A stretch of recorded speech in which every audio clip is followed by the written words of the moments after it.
We propose in this work a distributed processing approach to achieve smooth task transitioning using HQP-based control.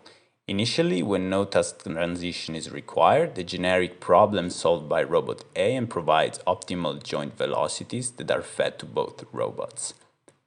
When a transition is triggered, normally the new HQP problem will generate a discontinuity that leads to jumps and jittering. With the proposed approach, instead, robot B is in charge of solving the new discontinuous problem, which is then fed to another HQP problem solved by robot A, which remains the same as the original one, but with an added last priority that smoothly drives the final solution to the desired one.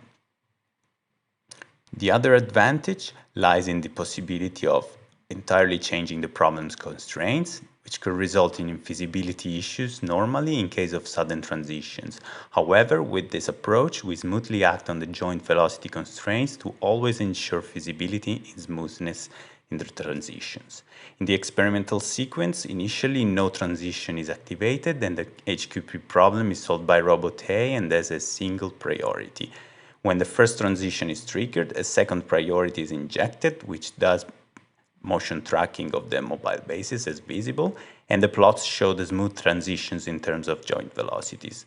With the second transition, again a new stack of tasks is formulated, which optimizes the posture of the arms, and again upon task activation, a smooth transition is ensured.